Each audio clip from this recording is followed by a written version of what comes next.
as well as its growing relationship with countries like Russia and Iran. That's what prompted the serious review of our South Africa policy, which continues to be underway.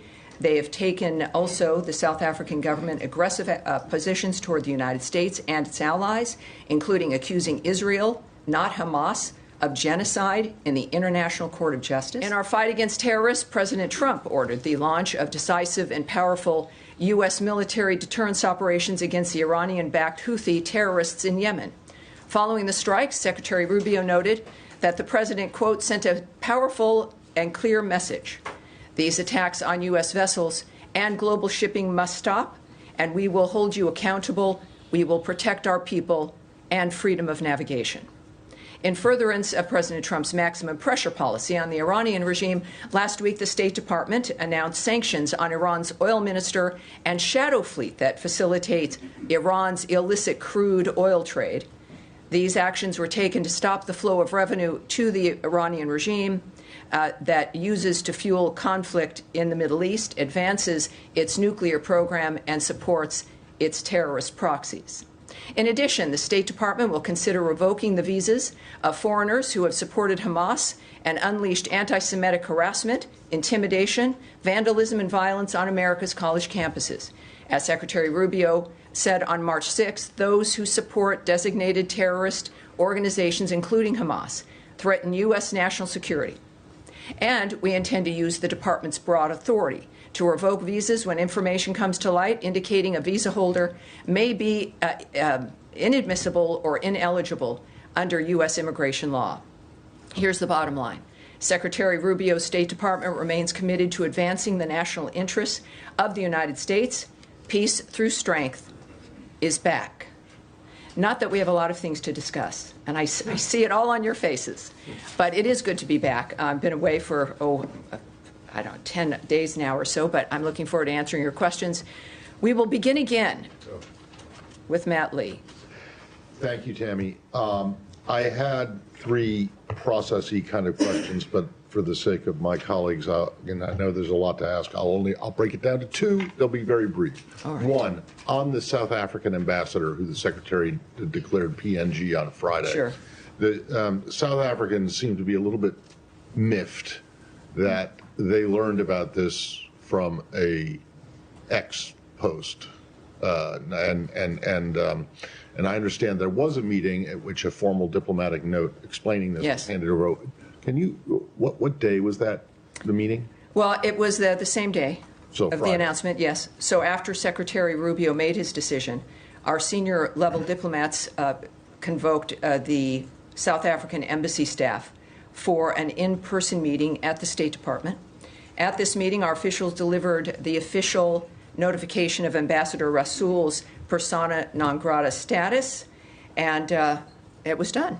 Okay, and I understand that his privileges and immunities expire today, and then he has to leave by Friday? That's right. So he has, for these 3 days that passed, he's had his privileges, but those did expire today. And he has, technically, it's a week from the notice, and so that expires now on Friday. Okay. He'll need to be out of the country. Okay. And then my second one is what you mentioned before on the AEA, the Alien Enemies Act. As you know, as this building certainly knows, there are several provisions that have to, or several criteria that have to be met in order to invoke this. One is there being a declaration of war with the country in which this force is from, or that the invasion or incursion, or however you want to call it, is being orchestrated or influenced by a sovereign state. Does the U.S. now regard Nicolas Maduro as the legitimate head of state of Venezuela? And secondly, if you do, or even if you don't, are Maduro and the state of Venezuela now covered by the Foreign Sovereign Immunities Act? You know, just before I came up here, my colleague, Caroline Levitt, had a great deal to say about this. This belongs at the White House. This is a dynamic that's happening out of the White House. This is a legal. Well, but I also, in addition to that fact of referring you back to the White House and to DHS regarding this, this is in the courts, And as you know, I'm not going to pontificate on or guess or muse about what's going on with the courts at this point. So clearly the White House has been very transparent. Caroline was very clear this afternoon about their approach. Clearly they feel that this is something they want to litigate, and they're going to. And for the good of the American public, it's an important thing to do. Everything we know that the Trump administration is doing, certainly President Trump himself and his team, is in the interest of the United States. I understand that. And that's why he was elected. People are excited about the nature of the actions that we're taking swiftly, and this is one of them, and we will see it play out in court, and that's the extent of what my question is not about... So now there's a third section. I thought you said you were going to forego the third part. No, I'd just like to have an answer to the first question. Does the U.S. consider Nicolas Maduro to be the I'm not going to discuss with you again a national issue that belongs both with the White House and the Secretary himself, so I'm not going to be able to remark on that. All right. Based on the same dynamic here, I guess, for the Americas, the situation, Andrea Mitchell, please. This is related to the immigration issue and peace through strength. Sure. Does Secretary Rubio believe that if Afghanistan is among the countries that are there on a list, a draft list to be banned, that legitimate SIVs who were approved by the State Department during the fall of Afghanistan's withdrawal should be a carve-out, and that these people who help the State Department, the CIA, the DOD, can come and have refugee status? I do have a follow-up. Well, first of all, there is no list. What people are looking at over these last several days is not a list that exists here that is being acted on. There is a review, as we know through the President's executive order, for us to look at the nature of what's going to help keep America safer in dealing with the issue of visas and who's allowed into the country. But what has been touted as something that is an item through the State Department, it just simply isn't the case. So the premise, I have to say, I certainly can't speak to because it's not accurate. When it comes to the nature of Afghanistan and those who've helped us, the arrangements we've made already in the past, getting as many people from that conflict here, certainly those who have assisted us and worked with us, that's been a policy and a dynamic that we've worked on from certainly even the previous administration, working to try to get that happening.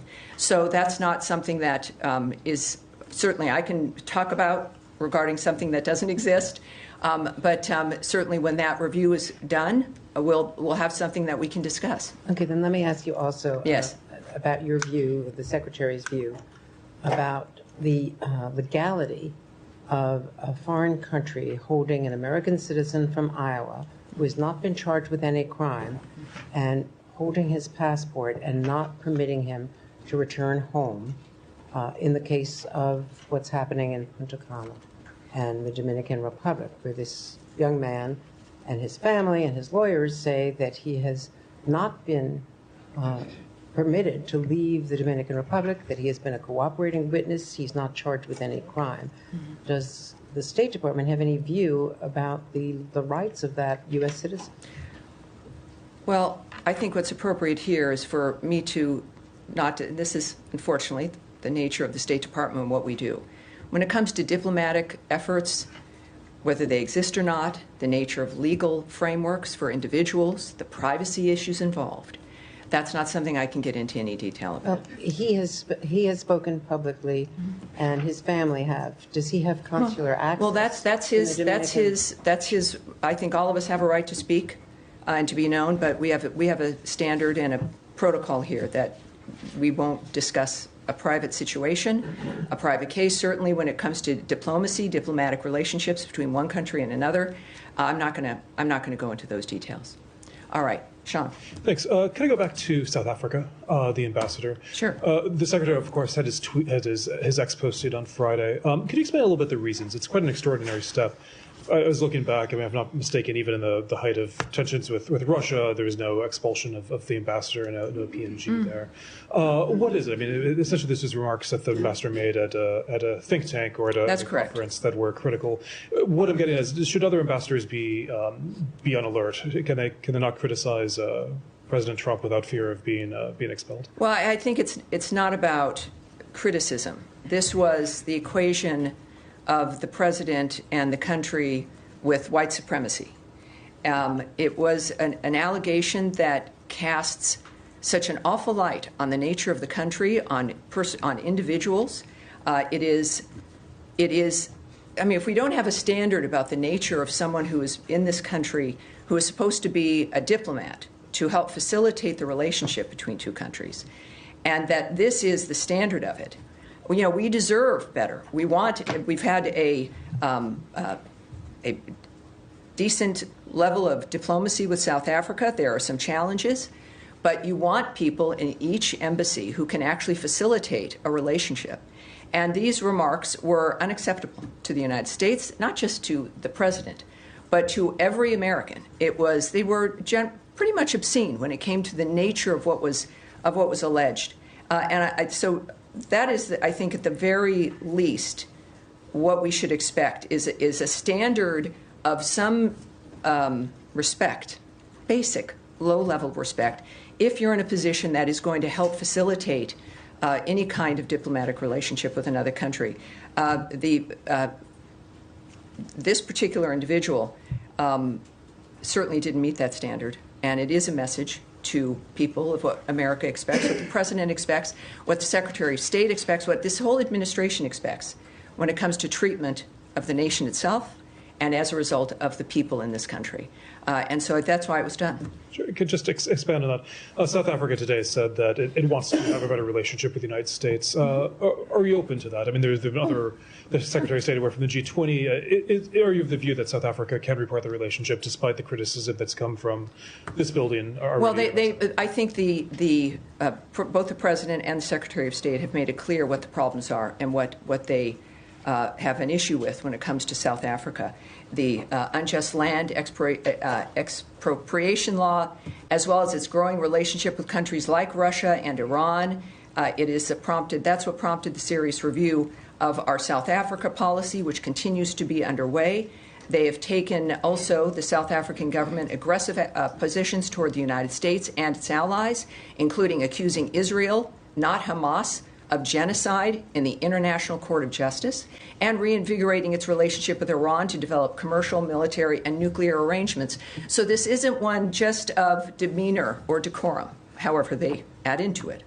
This is a matter of a nation that is, we've again made it very clear, taking steps that are not in the best interest of providing a safe, secure, more prosperous America, let alone world, when it comes to the decisions they're making. So all of this is under review, but obviously part of it is, within the diplomacy of it, is to encourage a change in policy and posture. Of course that would be the point. The point is to encourage a change. What I've seen with the trips we've made with the diplomatic adventures, of course, as well as the G7 summit in Canada, is the nature of the Secretary of State is to make things better for people. It is not to punish or to target people or countries.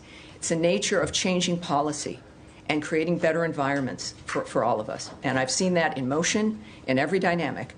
And that's the case here with South Africa as well. Nadia, yes. Thank you so much, Tammy. Good to see you. I have a couple of questions. On Yemen first, what is the U.S. strategy regarding Yemen? Is it degrading the capabilities of the Houthis that they don't pose a threat to U.S. interests, or is it destroying them completely? Because there's conflicting statements from U.S. officials saying, like, we're not going to interfere with the civil war in Yemen. Well, what we've seen, of course, in the past when it comes to the Houthis, it was a tit-for-tat strike. If the Houthis would be sending missiles or attacking both commercial and military ships, what the previous administration did is they would do one strike as a tit-for-tat dynamic. What's happening now is a complete shift when it comes to the nature of why it's going on, which is to stop the assault on the maritime traffic in that area. And up to this point, there's about 174 attacks on American naval ships, which is an extraordinary number of attacks. And this isn't a situation that should be managed. It has to stop. So the message to the Houthis is, if this will end when you end the attack on both commercial and military ships in that region. So it's a maritime issue, and it's meant to completely change the posture of the Houthis, and of course, in a conjunction in that dynamic with Iran. That the days of pinprick responses where we allow that to occur is over. That's, I think, a pretty clear statement from the administration as a whole as well. On the visa thing, just the visa, quickly. sure. Is the area clear when it comes to revoking visas for foreign students?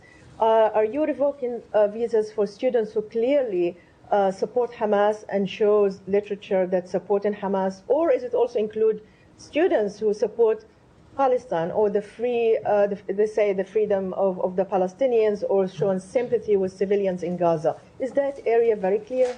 Well, what Secretary Rubio has been saying on a number of different interviews is that this is about, when you think about someone applying to come into the country to get a visa, if you were to say everything that he ended up doing as would be his goal upon entering the country, we would never have issued the visa.